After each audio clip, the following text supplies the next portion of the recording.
Košarkaška reprezentacija Srbije ostvarila je i drugu pobedu na Evropskom prvenstvu koje se održava u Sloveniji.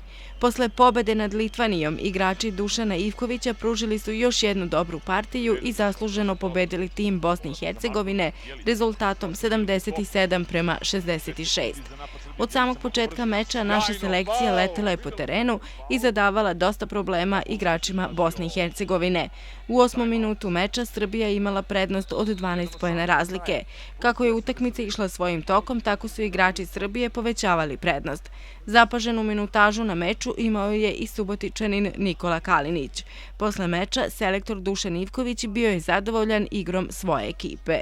Mislim da smo potpuno zasluženo pobedili, da smo bili bolji tim i ostalo je sada da radimo. Imamo praktično 2 pobede, čime bismo mogli da budemo zadovoljni, ali praktično to ne znači da smo bilo šta do sada uradili, već treba da se pripremimo za sutrašnju utakmicu sa Makedonijom. Narednu utakmicu naša selekcija igra protiv reprezentacije Makedonije.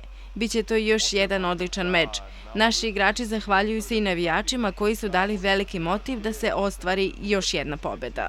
Malo smo igrali po nekim grčama, ali posle kad smo krenuli da trčimo i da dajemo lake poene, bilo je mnogo lakše. Atmosfera je super, zahvalio bih stvarno navijačima koji su u velikom broju došli ovdje da nas podrže.